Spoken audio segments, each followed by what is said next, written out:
A virtual three-way tie for first place in the leadoff state. And by the way, there is somebody else who's popping in Iowa. You've already mentioned his name. He got a lot of attention tonight on that debate stage. Pete Buttigieg is within single digits from the lead in Iowa right now. 14%. You can see four candidates right now who are certainly within contention when it comes to Iowa. See what happens to Biden out there after tonight. Warren after she came under attack tonight. Sanders with that big news at the end of the debate that AOC is going to endorse him. And as I say, Buttigieg, even before tonight, already in contention in Iowa. That is a lot, Steve, because when you put it the other way, he's 7 points out of the lead in Iowa. Yep.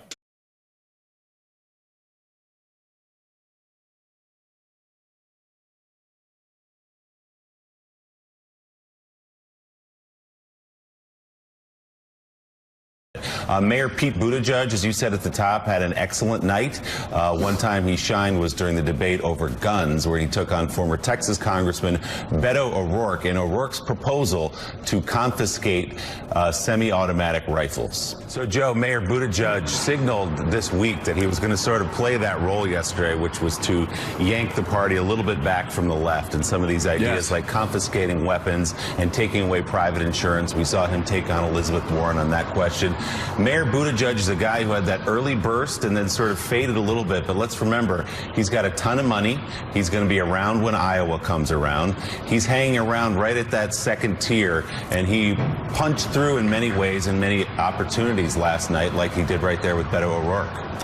I wouldn't be surprised to see Mayor Pete win Iowa. But we've talked about it before. Mayor Pete is doing what Iowa winners in the past have done. He's getting in position for the late surge.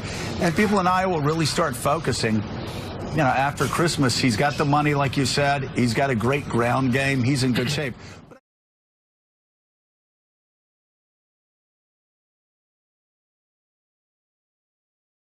But I want to go back to what Mayor Pete said about Beto's confiscation plans. It is a radical plan. I think the Supreme Court would consider it unconstitutional.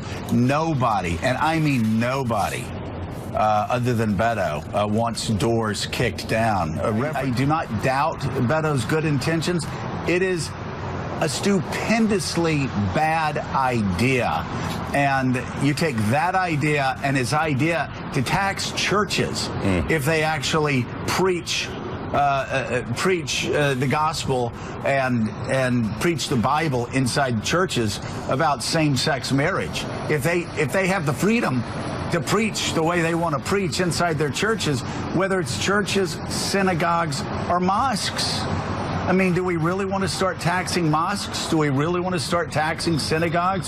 So, and the Democrats seem united on this, except Beto. But make no mistake, Willie, confiscation of guns, the taxing of churches, and the taking away of private health insurance from 165 Americans is going to be repeated around the clock between now and next November by whomever is the Republican nominee. Yep, they'll say this is the party of confiscating your guns because one person said it. This is the party of taking away your private health insurance. This is the party of punishing you for practicing your faith in the way you see fit.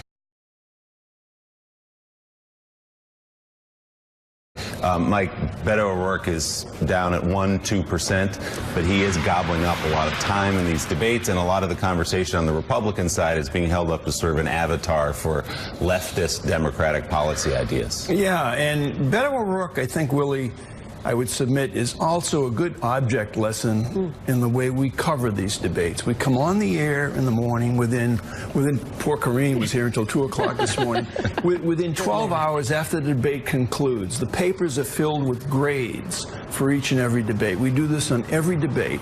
If you stop and think about the reaction to Beto O'Rourke when he first appeared on the national stage and his moment about football players, NFL players kneeling, went viral. Yeah.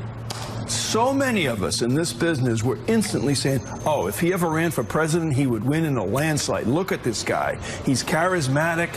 He's articulate. You know, it would be over if he ran. No.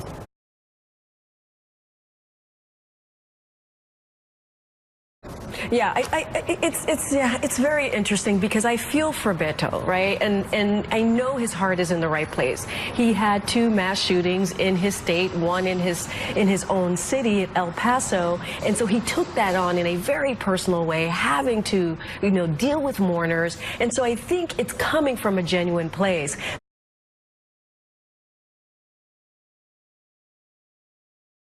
I think in this case, what was interesting to me last night, it wasn't so much big liberal ideas versus centrism. It was practicality and incrementalism versus something that seemed illogical or overreaching. And I think that's where the Democratic Party really, the divide is right now. Beto wants to talk about things that are liberal fantasies in some respects, and he wants to be unapologetic for them, and it worked really well for him. It made him a viral sensation, obviously, in Texas. It got him closer to the Texas Senate seat than anyone could possibly imagine. But I'm not sure the Democratic electorate the national Democratic electorate is all for that vision yet. And that's where Pete Buttigieg kind of comes in. And that's interesting.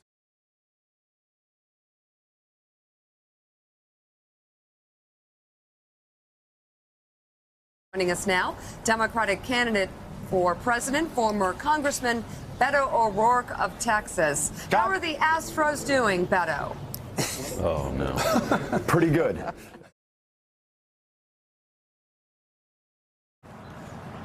Senator Cory Booker calling out his fellow Democratic candidates last night for once again attacking each other rather than Donald Trump. And the presidential candidate joins us now. Cory, it's always good to see you.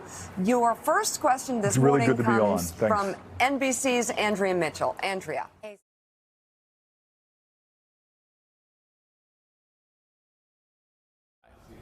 Let's bring into the conversation 2020 Democratic presidential candidate and senator from California, Kamala Harris. Senator, it's great to have you with us. We want to talk about the debate a good bit in just a moment, but let's talk about